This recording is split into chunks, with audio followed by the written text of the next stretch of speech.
Algunos villanos de Marvel no fueron derrotados por los héroes, fueron derrotados por el tiempo. En su época tenían sentido, pero hoy parecen impensables. Nacieron de la propaganda, del miedo político o de amenazas que Marvel ya no podía usar igual. No quedaron enterrados solo por ser raros. Quedaron enterrados porque Marvel cambió. Y el primer caso lo demuestra mejor que ninguno. Una villana cuya amenaza envejeció fatal. Asbestos Lady. Hoy, una villana vestida de amianto parece casi imposible. Pero en 1947, en Human Torch Comics número 27, Timely presentó a Victoria Murdoch, una criminal conocida como Asbestos Lady. La idea era muy sencilla. Si la antorcha humana original y Toro eran héroes de fuego, ella necesitaba algo que el fuego no pudiera quemar. Y en aquella época, el amianto todavía podía verse como un material resistente, moderno y casi milagroso. El problema es que el tiempo cambió por completo el significado de ese material. Lo que en los años 40 podía parecer protección, después quedó marcado por la enfermedad, el riesgo y la toxicidad, y Marvel acabaría llevando esa ironía hasta el final. La propia exposición de Victoria Murdoch al amianto terminó asociada a un cáncer. Asbestos Lady no quedó atrás solo porque fuera una villana extraña. Quedó atrás porque su propio concepto envejeció peor que casi cualquier otro, y si ella demuestra que un villano puede quedar obsoleto por el material que lo define, el siguiente caso demuestra que también hay villanos que envejecen mal por la ideología que los creó. Yellowclaw. En 1956, en Yellowclaw número 1, Atlas presentó a Plan Chu, enemigo del agente del FBI Jimmy Woo. Jimmy Woo era un héroe chino-estadounidense en una época en la que eso no era nada habitual. Pero el villano que daba nombre al cómic venía cargado de los miedos de la Guerra Fría, el enemigo extranjero, misterioso, comunista y capaz de mover amenazas desde las sombras. En su momento, ese tipo de villano conectaba con el miedo político de los años 50. El problema es que también arrastraba una mirada muy incómoda, la idea del villano asiático como amenaza exótica, peligrosa y casi inhumana. Por eso Yellowclaw dejó de encajar. Marvel podía recuperar a Jimmy Woo y convertirlo en una pieza valiosa de su historia. Pero no podía recuperar a Yellowclaw sin cargar también con los prejuicios que lo habían creado. Yellowclaw quedó atrás porque su amenaza estaba demasiado unida a una forma anticuada de mirar el mundo, y después de un villano enterrado por la ideología, el siguiente demuestra otra forma de quedar atrás, convertirse en un simple truco de escenario. Miracle Man. No todos los villanos olvidados envejecieron por ser incómodos, algunos simplemente se quedaron pequeños. En 1962, en Fantastic Four número 3, Marvel presentó a Miracle Man, uno de los primeros enemigos de los Cuatro Fantásticos. Miracle Man se presentaba como un hombre capaz de levitar, volverse gigante y humillar públicamente a la Cosa durante una función. Después llevó el espectáculo a la calle, comete un robo y usa la ilusión de un monstruo gigante contra los Cuatro Fantásticos. Su amenaza no era destruir el mundo, sino hacer que todos creyeran que podía hacerlo. Pero cuando Marvel empezó a crear villanos con heridas, tragedias y obsesiones más profundas, dejó atrás a los enemigos que solo podían sostenerse como un número de magia, y después de un villano que hacía creer al mundo que tenía poder, llegó uno cuyo peligro era hacer que el poder de Iron Man dejara de servir. Melter. En 1963, en Tales of Suspense número 47, Marvel presentó a Bruno Horgan, un industrial arruinado que culpa a Tony Stark de su caída. Su arma era perfecta para enfrentarse a Iron Man, un rayo capaz de derretir metal. Eso hacía que Melter no fuera solo otro enemigo con una máquina extraña. Era un villano construido para convertir la mayor ventaja de Iron Man en su mayor debilidad. En su momento, Melter encajaba muy bien con la Marvel de Iron Man, fábricas, tecnología y armas que podían volverse contra sus propios creadores, pero su problema era ese mismo. Funcionaba muy bien contra Iron Man, pero fuera de ahí se quedaba corto. Por eso, Melter siguió existiendo, incluso como parte de grupos de villanos, pero nunca terminó convirtiéndose en uno de los grandes enemigos de Marvel. No quedó atrás porque su poder no funcionara, quedó atrás porque su amenaza dependía demasiado de una sola idea. El siguiente villano iba un paso más allá, no quería destruir la tecnología, quería usarla para controlar a las personas. Controller. Melter atacaba el metal. Controller atacaba algo peor, la voluntad. En 1969, en Iron Man número 12, Marvel presentó a Basil Sandhurst, un científico obsesionado con el control. Después de un accidente, Sandhurst queda unido a un exoesqueleto que aumenta su fuerza, pero lo importante no es solo la armadura, lo inquietante son sus discos de control. Controller los usa para dominar a otras personas y absorber su energía mental, como si cada víctima se convirtiera en una batería humana para hacerlo más fuerte.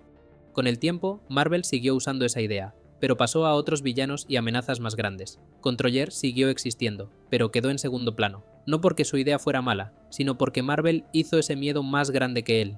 Y después de la tecnología usada para controlar personas, el siguiente caso lleva la amenaza a otro lugar: la rabia política contra las grandes empresas. Firebrand, en 1970, en Iron Man número 27, Marvel presentó a Gary Gilbert, conocido como Firebrand. Era un radical enfadado con las grandes empresas, con el poder económico y con el mundo industrial que Tony Stark encarnaba. Su arma iba en esa dirección: fuego, explosiones y un traje diseñado para convertir esa rabia en ataque. Por eso Firebrand encajaba también contra Iron Man. El problema es que estaba muy atado a una tensión concreta de su época. Marvel podía seguir contando historias sobre poder, empresas y política, pero Firebrand quedó demasiado pegado a esa imagen del radical furioso de los años 70. Quedó atrás porque su amenaza dependía demasiado del clima político que lo había creado.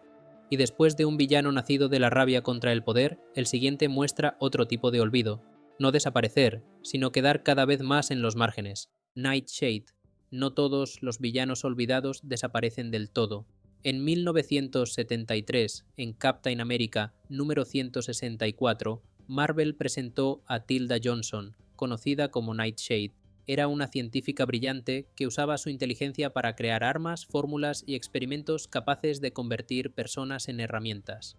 En su primera historia, su amenaza mezcla ciencia criminal, espionaje y terror.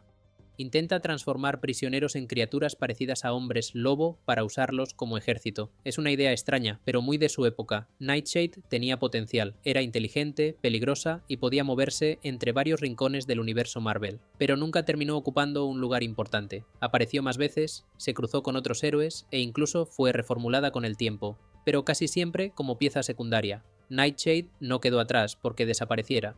Quedó atrás porque Marvel la fue dejando en segundo plano.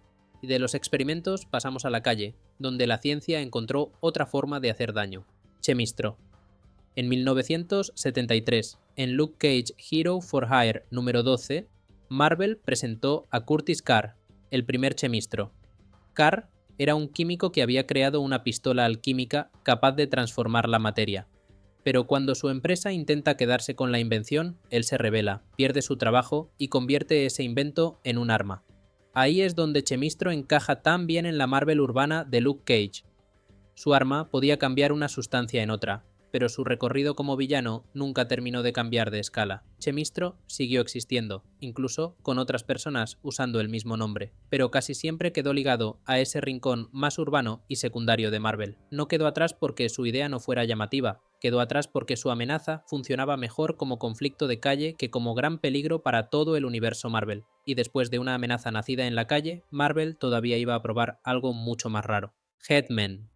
Marvel probó con un grupo de villanos casi imposible de explicar. En 1975, en The Defenders número 21, aparecen los Headmen como equipo. No eran simples criminales con un plan de robo. Eran científicos, místicos y genios deformados que creían que su inteligencia les daba derecho a controlar el mundo. Entre ellos estaban Arthur Nagan, un científico con cabeza de gorila; Chondu, un místico capaz de manipular mentes; y Jerry Morgan, un científico reducido a un cuerpo diminuto. Más tarde se uniría Ruby Thursday, una mujer que había sustituido su cabeza por una esfera roja artificial capaz de cambiar de forma. No era el típico grupo de villanos. Era ciencia grotesca, humor raro y sátira convertidos en amenaza. Los Headmen eran demasiado extraños para desaparecer del todo, pero también demasiado raros para convertirse en enemigos centrales de Marvel. Podían volver como rareza de culto de los Defenders, pero no como el tipo de amenaza que sostiene una gran mitología durante décadas. Quedaron atrás porque les sobraba rareza. Y el último demuestra que incluso un villano enorme puede quedar atrás si Marvel no sabe qué hacer con él: Moses Magnum. En 1975, en Giant Size Spider-Man número 4, Marvel presentó a Moses Magnum, un traficante de armas que se enfrenta a Spider-Man y a The Punisher. Desde el principio, Magnum no parecía un villano menor. Su amenaza eran las armas, los mercenarios y la violencia convertida en negocio. Con el tiempo, Marvel incluso lo llevó más lejos. Moses Magnum llegó a tener poderes sísmicos y a moverse en conflictos mucho más grandes. con ambiciones políticas, territoriales y militares. Sobre el papel tenía escala para ser una amenaza importante. Pero ese fue también su problema. Magnum podía aparecer contra muchos héroes distintos, pero nunca terminó perteneciendo del todo a ninguno. No quedó ligado a Spider-Man, ni a The Punisher, ni a Luke Cage, ni a los X-Men. Era grande, peligroso y ambicioso, pero Marvel nunca le encontró un lugar tan claro como a sus grandes villanos. Moses Magnum quedó atrás porque tener escala no basta. Un villano sobrevive cuando Marvel sabe qué miedo representa, contra quién funciona y por qué debe volver una y otra vez.